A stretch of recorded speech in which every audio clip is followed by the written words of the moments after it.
NMC के gadget release होने के बाद रशिया ही एक ऐसी कंट्री है जहां की यूनिवर्सिटीज़ ने अपने एडमिशन लेटर पर यह मेंशन किया है कि वो एनएमसी के सारे गाइडलाइंस को फुलफ़िल करती है। बट क्या ये एनफ है? बिना और सारे फैक्ट्स को देखे अपने एमबीबीएस की पढ़ाई करने के लिए रशिया चूज़ करने का? Hello guys, welcome back to our channel Bisav education. आज के वीडियो में हम लोग बात करेंगे एमबीबीएस इन रशिया के कुछ ऐसे फैक्ट्स के बारे में जो बहुत ज़्यादा माइन्यूटली गो थ्रू करने पड़ते हैं before choosing MBBS in Russia. तो वीडियो को एंड तक देखना ताकि आपको भी सारे पॉइंट्स अच्छे से समझ आ जाएं। बट वीडियो शुरू करने से पहले please subscribe to our channel. Russia NMC के सारे टर्म्स एंड कंडीशंस को फुलफिल करता है और अब तो इंडियन एम्बेसी ने भी ये क्लियरली नोटिफाई कर दिया है कि एमबीबीएस फ्रॉम रशिया परस्यू करने वाले स्टूडेंट्स की डिग्री इंडिया में वैलिड होगी। लेकिन इसके अलावा और भी कुछ ऐसे पॉइंट्स हैं जो कि जाने से पहले आपको ठीक से पता होने चाहिए। तो the first is medium of teaching. अब सारी यूनिवर्सिटीज़ एडमिशन लेटर पर इंग्लिश मीडियम मेंशन करेंगी, बट क्या सच में वहाँ पढ़ाई इंग्लिश में होगी, और स्पेशली क्लिनिकल सब्जेक्ट्स? रशिया में बहुत सारी ऐसी यूनिवर्सिटीज़ हैं जहाँ इंग्लिश स्पीकिंग टीचर्स और फैकल्टीज़ नहीं हैं, और आपको भी पता है कि वापस आके आपको अपने नेक्स्ट एग्ज़ाम को क्लियर करना है। तो अगर आप अपने क्लिनिकल सब्जेक्ट्स रशियन लैंग्वेज में पढ़ेंगे तो क्या ये इजी होगा?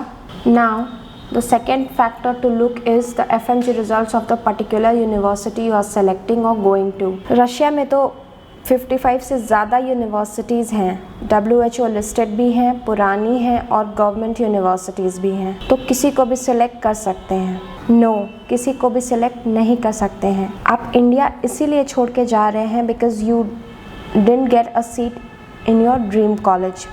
सो to match the level of education you have to choose any college जिसकी क्वालिटी ऑफ एजुकेशन काफ़ी अच्छी हो। और ये हम लोगों को पता कैसे चलेगा? उस यूनिवर्सिटी की एफएमजी रिजल्ट से। आप पिछले कुछ सालों का डेटा गो थ्रू करो कि रशिया में कौन सी ऐसी यूनिवर्सिटीज़ हैं जिनकी एफएमजी पासिंग परसेंटेज अबव 25% है, and go for those universities.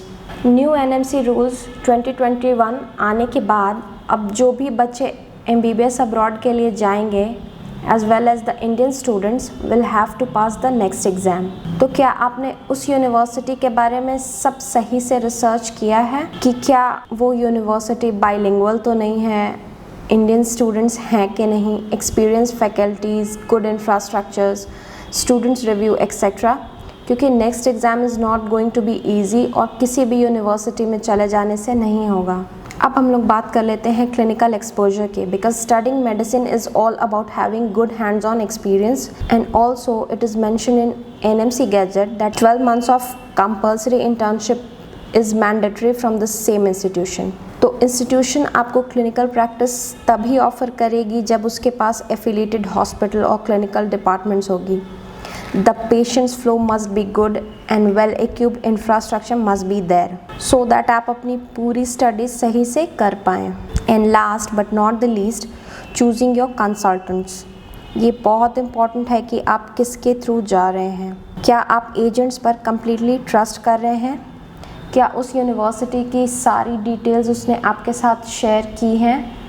और क्या आप अपनी फ़ीस एजेंट के थ्रू पे कर रहे हैं? Please make sure that you are paying the fees directly to the university account, क्योंकि ऐसा बहुत बार होता है कि एजेंट्स आपसे सारा अमाउंट पहले ही ले लेते हैं और आप फंस जाते हैं, क्योंकि आपको फ़ीस एनुअली पे करनी पड़ती है। एक बार में पूरा अमाउंट आपको पे नहीं करना होता है। So please be aware. Hope ये सारा कुछ जान लेने के बाद you will make a right decision.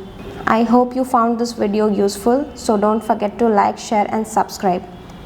और अगर कुछ और भी है जो आप जानना चाहते हैं then please write it down in the comment section below, or you can call us on the given number। Till then I would say bye bye।